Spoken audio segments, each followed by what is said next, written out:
Welcome y bienvenidos to the Cultural Capacity Podcast, an Educator Aid Incorporated sponsored learning tool. I'm your host and guide, Justine Gonzalez, and here on the Cultural Capacity Podcast, we are committed to exploring and supporting individuals and organizations on their journey of self-aware leadership, emotional wellness, and development of effective cross-cultural communications. Be sure that you check out each of the show's episode notes, where every time we're sharing free learning resources and tools, as well as text recommendations, workshops, trainings, and also featured guests in our monthly extended episodes where we feature thought leaders, both existing and emerging, across these realms of topics that we explore together. The design of our episodes, like this one you're about to hear, is where we typically spend around 15 minutes diving deep with one specific question. This is intentional by design, so be sure that you tune in throughout the whole episode. Tap into the show notes to explore and examine both the free and paid resources for you and your teams, the organizations you serve in. And be sure to hit follow, subscribe, or share when you find value and feel led to share with others. I'm so glad that I'm here with you. I'm so glad, most of all, that you showed up for yourself today. Let's dive in together and let's continue to live out our lives in a compassionately curious way that brings out the best in not only ourselves, but in those we interact with every day.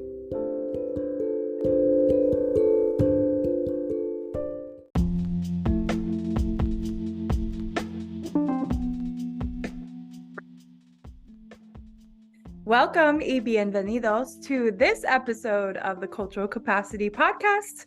I'm your host and teacher for this episode, Justine Gonzalez. Let's get into the topic, time. Something we all wish we had more of.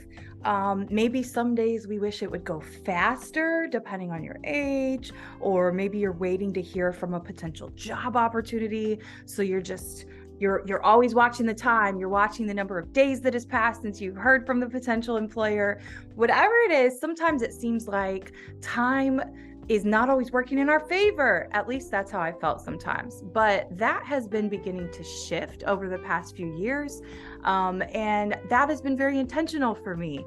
I wanted to put this topic out there to see, and I'd love to start conversation in the comments as well. So if you can, comment below. But my question is, did you grow up with a concept of time being treated as though it is a cyclical, and returning patterns, periods of rest, periods of learning, etc., similar to the seasons, similar to our calendar in the seasons, the moon cycles, all of those pieces that have to do with the cosmos and astronomy, astrology, etc., all of the stuff in our universe? Or did you grow up similar to more me, which can often in our world right now, the language we have, it could be more of a European or Westernized way of thinking of time, which is more linear. And that is where we see some of those tendencies of the calendaring, how we treat meetings and meeting spaces in the workplace, perhaps how we even judge others, or unfortunately, right, that is part of human nature, but sometimes we judge people, right, for if they are always early, if they are always late, how late they normally are. Sometimes these are the little nuances of our cultural norms that have to do with time that really impact, number one, how we communicate with others, that we work alongside, and also how we just view opportunity. I think for me, I started noticing and becoming more aware of this as I've expanded the numbers of types of organizations that I've gotten the pleasure of working with.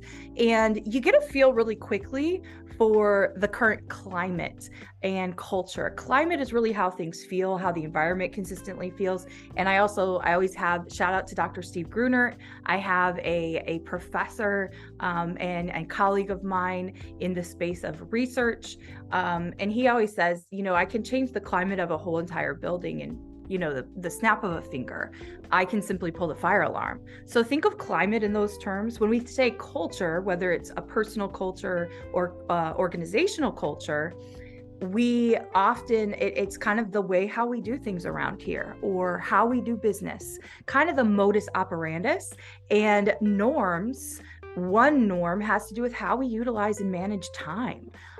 There are many things culturally, depending on where you are at in the world, where it is absolutely an unspoken norm, even if nobody declares, hey, let's meet for coffee around noon or 12 p.m. And it's just justified and normal. We're probably going to get there sometime between maybe 1 and 1:30, 12:30 and 12:45, not exactly at noon. And then indefinitely, if we're enjoying time and space with each other, we are going to be in the moment and live life together and connect.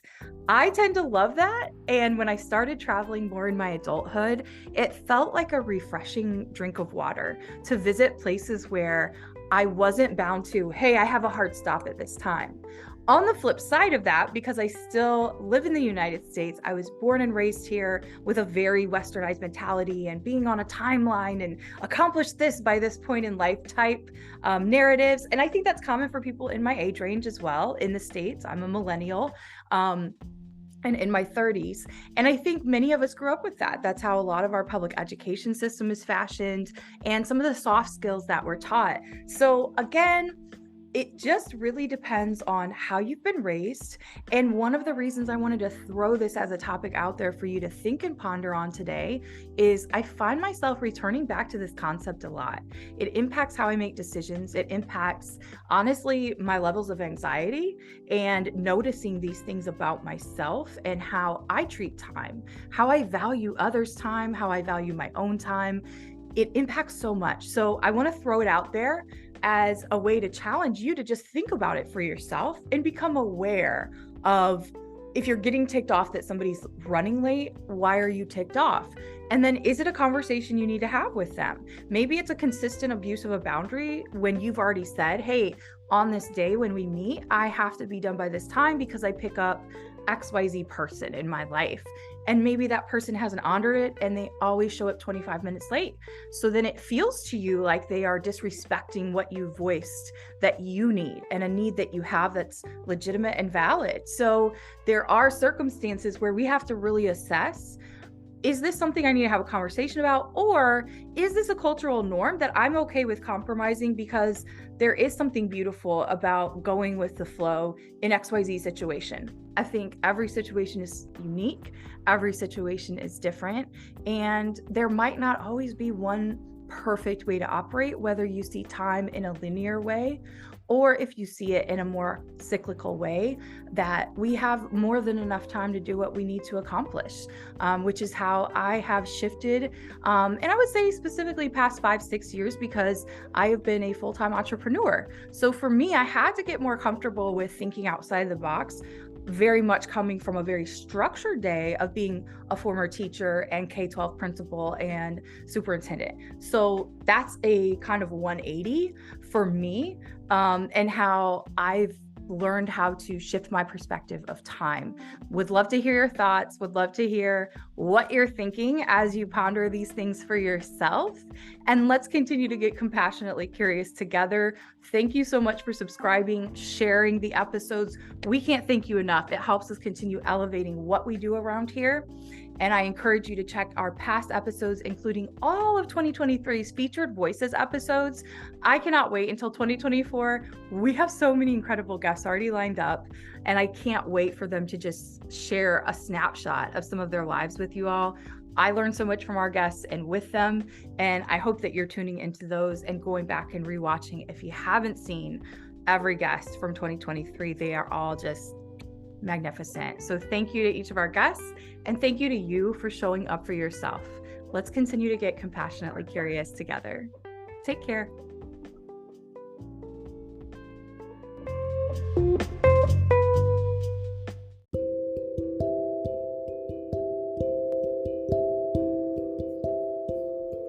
Thank you so much for showing up for yourself, first and foremost, and for sitting down to have a conversation with us in this episode of the Cultural Capacity Podcast. I'm your host, Justine Gonzalez, and I encourage you to first and foremost check out our website, educatoraid.com, as well as any of the linked resources in the resource section of our show notes. And finally, be sure you hit subscribe on your preferred platform.